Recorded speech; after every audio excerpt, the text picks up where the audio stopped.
Assalamualaikum warahmatullahi wabarakatuh. Kali ini saya akan menceritakan sedikit tentang perkembangan peradaban agama Islam di Indonesia. Perkembangan peradaban Islam di Indonesia, terutama di Jawa, tidak terlepas dari peran Wali Songo.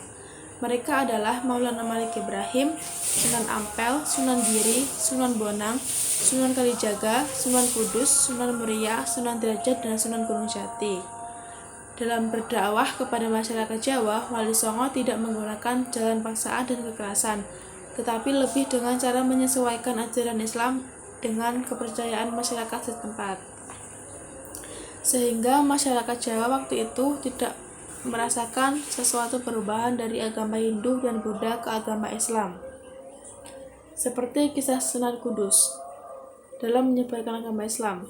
Nah, berikut kisahnya. Sunan Kudus merupakan salah satu wali songo penyebar agama Islam di Jawa, khususnya Jawa Tengah.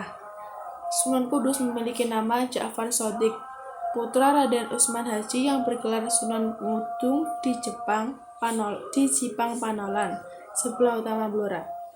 Selain belajar agama kepada ayahnya, Sunan Kudus juga belajar kepada beberapa ulama terkenal, di antaranya kepada Kiai Telingsing, Ki Ageng Ngerang, dan Sunan Ampel.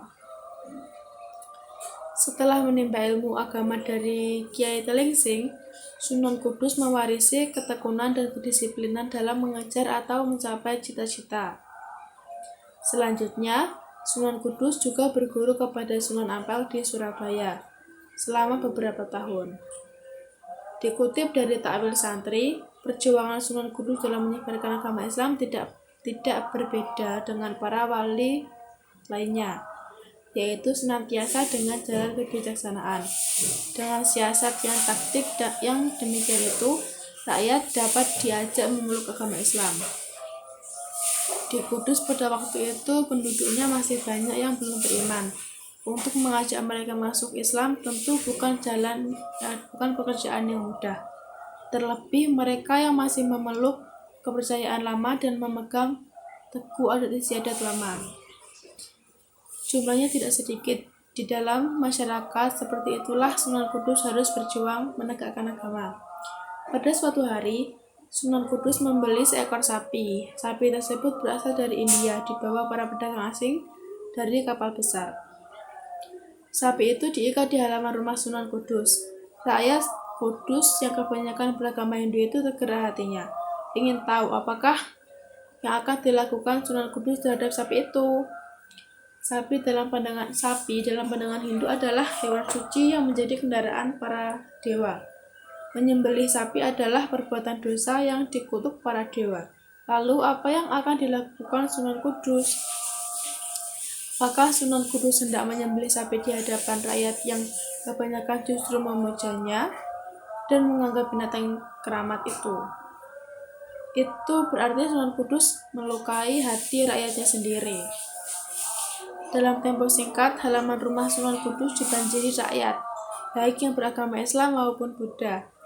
Setelah jumlah penduduknya yang datang itu bertambah, Sunan Kudus keluar dari dalam rumahnya. Sedulur-sedulur yang saya hormati, segenap sanak yang saya cintai, Sunan Kudus membuka suara. Saya melarang saudara-saudara menyakiti, apalagi menyembelih sapi. Sebab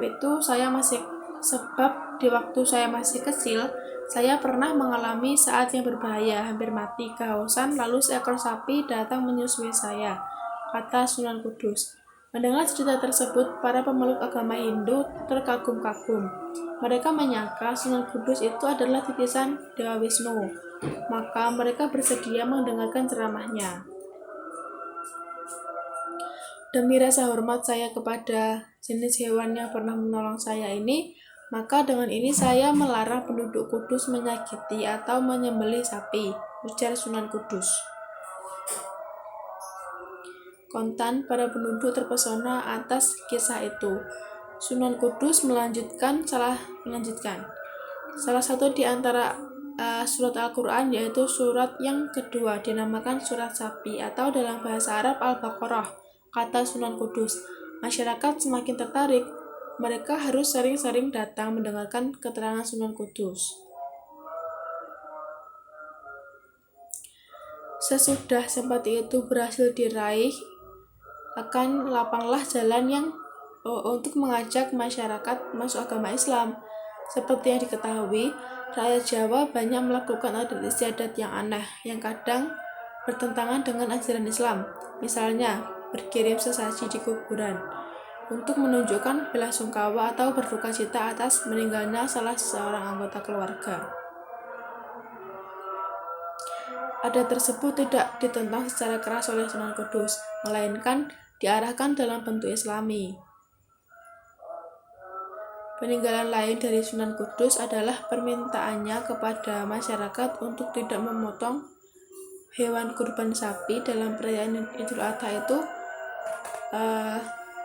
untuk menghormati masyarakat penganut Hindu dengan mengganti kurban sapi dengan memotong kurban kerbau. Pesan untuk memotong kurban kerbau ini masih banyak ditaati oleh masyarakat Kudus hingga saat ini.